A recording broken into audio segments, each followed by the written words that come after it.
Oi, oi, oi! Tudo bem com vocês? O meu nome é professora Andréa.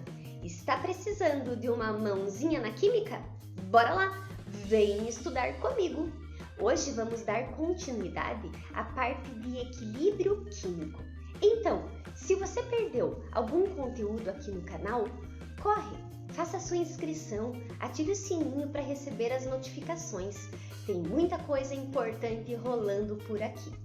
Então, deslocamento de equilíbrio. Segundo o químico francês Le Chatelier, deslocamento do equilíbrio é uma situação em que uma reação química é deslocada no sentido direto ou no sentido inverso quando submetida a uma perturbação externa. E essa afirmação, proposta por esse químico, passou a ser conhecida pelo princípio de Le Chatelier. Então vamos relembrar. Uma reação está em equilíbrio quando a velocidade da reação direta se iguala à velocidade da reação inversa. E nesse tempo de equilíbrio, nessa situação de equilíbrio, as concentrações de todos os participantes da reação permanecem inalterada. Fica a dica também. Velocidade inversa também pode ser chamada de V2. Velocidade direta também pode ser chamada de V1, ok? De acordo com o princípio de Le Chatelier, sempre que uma força atuar sobre uma reação química em equilíbrio, o deslocamento irá ocorrer no sentido de anular essa perturbação e estabelecer então uma nova situação de equilíbrio para essa reação. E quais são as perturbações capazes de deslocar um equilíbrio?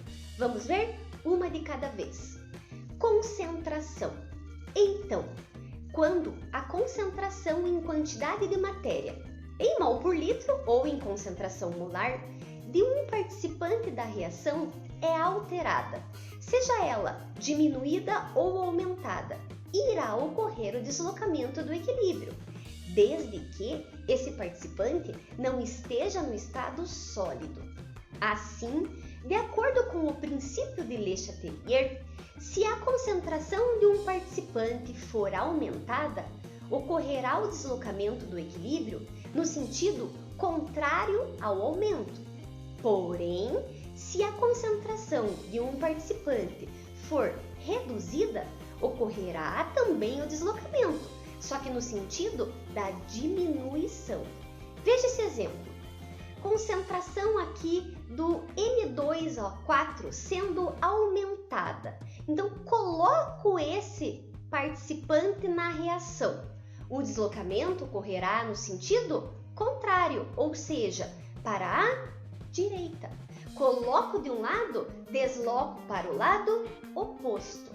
Mas, se retirarmos a concentração de NO2, diminuirmos essa concentração, o equilíbrio então ocorrerá para o lado direito também. Por quê? Se eu coloco de um lado, desloco para o lado oposto.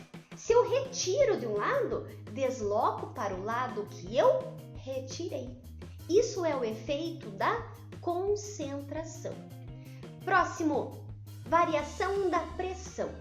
Então, a variação da pressão só promove deslocamento em equilíbrios que apresentam componentes gasosos, já que, quando ela é aumentada, as moléculas ampliam os choques entre si, e quando a pressão é diminuída, elas diminuem os choques entre si.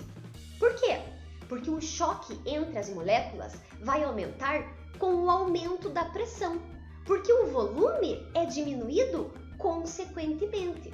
Então, se eu aumento a pressão, eu estou diminuindo o volume. As moléculas ficam mais próximas. Os choques se dão com maior frequência.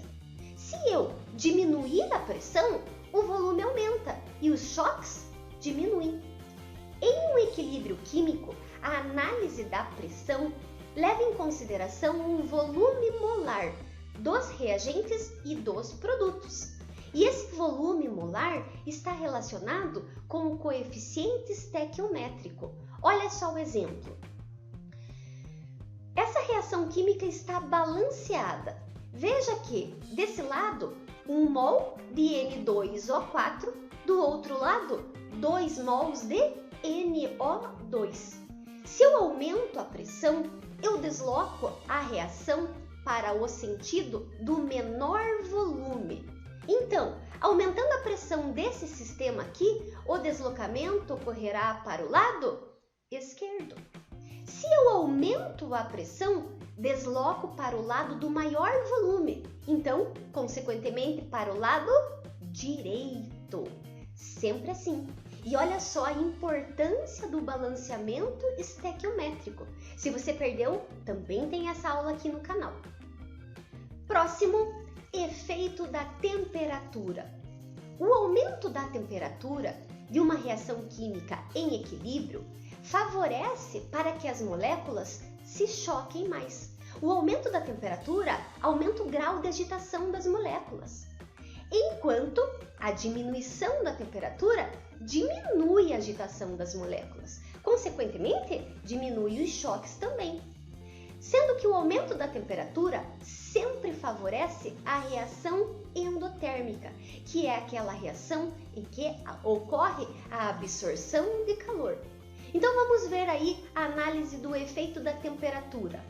Ela leva em consideração principalmente o ΔH, a variação de entalpia. Então, se o ΔH for positivo, a reação direta será endotérmica, enquanto a inversa será o contrário, exotérmica. Caso o ΔH da reação for dado como negativo, a direta será exotérmica e a inversa será endotérmica. Olha só o exemplo. Aqui, nesse primeiro, calor mais N2O4, formando 2 mols de NO2. E o ΔH fornecido é positivo. Então, eu sei que a minha reação direta é endotérmica, logo a inversa é exotérmica. Se eu aumentar a temperatura desse sistema, o deslocamento ocorrerá no sentido da reação direta, ou seja, para a direita, favorecendo aqui o NO2 e vice-versa. Vamos para o exemplo de baixo. N2 mais H2 formando amônia. O ΔH citado, menos 91,8. ΔH negativo. Então, eu sei que a minha reação direta é exotérmica e a minha reação inversa, endotérmica. Bom, se eu aumentar a temperatura, o aumento da temperatura favorece a endotérmica. Então, nesse caso, o deslocamento do equilíbrio ocorrerá para o lado esquerdo, certo? Efeito do catalisador. Catalisador não desloca equilíbrio.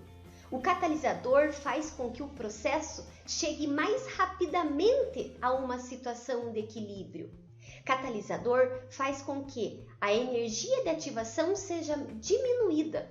Então, catalisador não desloca equilíbrio. Fica a dica. Bom, vamos considerar esse exemplo aqui para verificar uma das perturbações possíveis no deslocamento do equilíbrio. Esse exemplo é de concentração.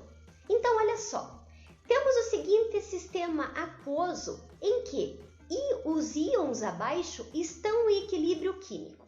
Os íons CrO4 2- confere a cor alaranjada ao sistema, enquanto os íons Cr2O7 2- conferem a cor alaranjada ao sistema, conforme visto aí na equação.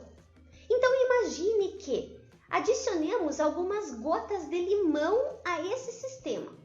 Sabemos que o limão é ácido, então estaríamos aumentando a concentração dos íons H+. Segundo o princípio de Le Chatelier, o sistema então irá deslocar-se no sentido de consumir os íons H+, ou seja, coloquei de um lado, desloco para o lado oposto. Isto então provoca mais produção dos íons Cr2 O7, 2-.